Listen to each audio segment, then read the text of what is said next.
I'm going to share with you a bunch of stories about my life. And even though it's a keynote, I then want to open it up to questions because I love questions. And normally I talk to high school students who ask me how I go to the bathroom. So I can handle any question under the sun, whether it be personal or business or anything. So that's my favorite part of when I speak, is to ask, it's for you guys to ask questions, because I think that's where the real learning opportunities come. When I was born, I was adopted at birth. My parents didn't want me, and they didn't want me because of the way I was born, without legs and funny-looking arms. Poor me, right? The good news is that I was adopted at birth by a young couple in their mid-20s who had already had 2 beautiful girls of their own and had a 4th child of their own. So they said that because I had 3 sisters, that they had to buy their boy. My parents always said that they found me in the banana section. When I was 4 years old, I tugged on my mom's shirt and asked my mom for prosthetic legs. And so we went to, I grew up in Southern California, and we went to UCLA and Stanford, and they both said no. And so we had to fly across the U.S., and we stayed in the Ronald McDonald House. So when you go to McDonald's and you see the Ronald McDonald House Foundation, we stayed there, and they fitted me with prosthetic legs, and I walked on crutches all my life. My very first job was at 10 years old. We were walking out of a grocery store, and I saw a big yellow van with a bunch of kids in it and a bunch of newspapers. And I asked my mom if I could go over to the man, and I said, "How old do you have to be to get a job?" And they said, "You could be any age." And I said, "Well, I would like a job." And they said, "Okay, well, when would you like to start? What day would you like to start?" And so because I went to school, I could only work on Saturdays. So they picked me up at 5 in the morning on Saturday, and they dropped me off at 5 in the afternoon on Saturday, and I stood in front of a grocery store. And I sold newspapers. And every person coming in and out of that grocery store, I asked them, "Excuse me, sir, excuse me, ma'am, would you like a Desert Sun?" And over time, I became the #1 paper boy. And they would call me, if it was before Christmas, the day before Christmas, and they would ask me, would I like to work? I always said yes, because that's when you got the best tips. I have not stopped working since I was 10 years old. I've kept working all the time throughout. I have not stopped working since I was 10 years old. I've not stopped working since I was 10 years old.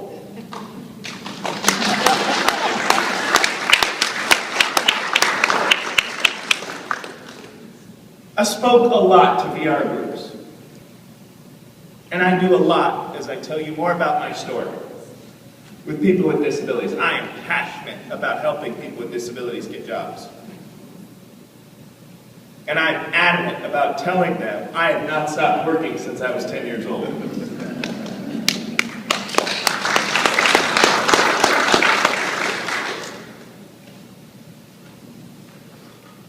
I have asked all my kids to try to beat me and to get a job prior to 10 years old. So my daughter Grace, sure enough, she beat me. She came up with a program in the neighborhood where she would go over to people's houses, and while the parents were there, she would take care of the people's children as well, so that the parents could clean the house. So it was babysitting, even though she wasn't old enough to babysit while the parents were away. She was babysitting for $1 an hour, and she did that starting at about 8 years old.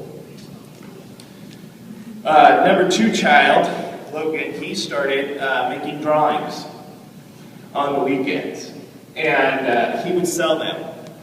And sure enough, he'd come back with 2 bulges in his pockets full of change. And I mean, he would sell at least 20 drawings.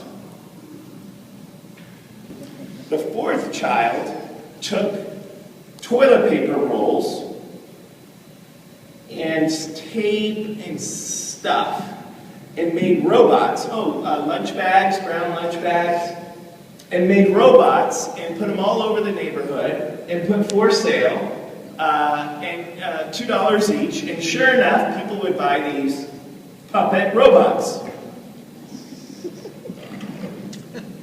Creative minds.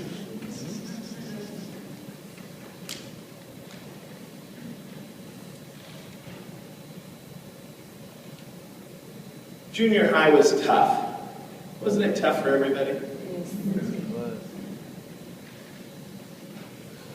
I remember coming home from junior high one day, and I had a sister who was 4 years older than me. And I'm going to tell you this story, even though it's a bit inappropriate, but I want to tell you it the way it was said. But just keep in mind, I'm in junior high, and my sister's 4 years older than me. Came home from junior high, and I said, Romney, I said, you know I'm never going to get married. And she said, oh, don't be stupid, Vail, of course you can get married. I said, really? Yeah. She said, yeah, you can marry some bum off the street. And I thought about it, and I said, yeah, I guess you're right. You know, I probably could.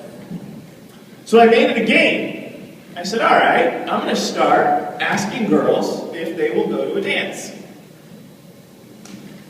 And then I said, I'm going to ask a prettier girl if she'll go out to a dance. And then I'm going to ask a girl if she'll go kiss me. And then I'm going to ask a girl, a prettier girl, if she'll kiss me. And all my life, not until once I got married, I made it a game. I'm going to come back to that story at a later time. But as you can see, I ended up pretty darn well, right?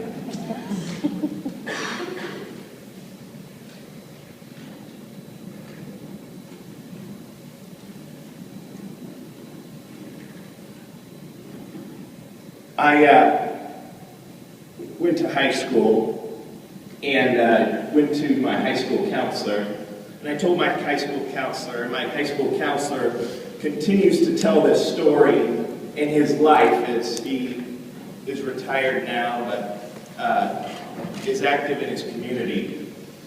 He tells the story of this freshman that he had. He says that this freshman was in prosthetic legs and in crutches. And he comes into his office and he says, Mr. Rotblatt, I can't be the quarterback of the football team, so I'm going to get straight A's. And that kid goes off, and first semester goes by, and he gets the grades, and he's flipping through his Rolodex, and he remembers that guy on crutches and the prosthetic legs, and he goes, And he goes, and he gets to Vail, Horton, and he looks at it, and he goes, sure enough, 4.0. Second semester rolls around, he's flipping through the cards, he remembers the story, 4.0, sure enough. Sophomore year comes around, and that kid comes back in and he says, Mr. Rotblatt, I'm no longer going to get straight A's, instead I'm going to become popular.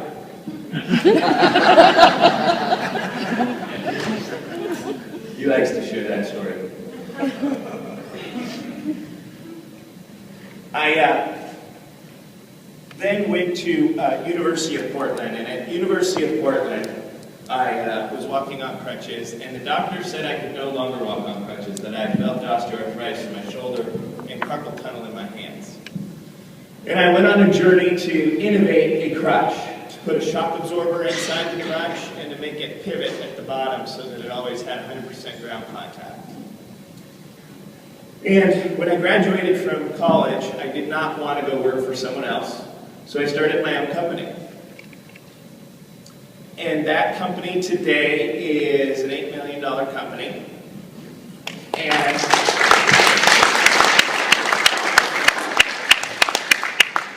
And we innovate all sorts of products. Hospital beds, enteral products for people who can't eat on them by themselves, you name it, everything except for diabetic products.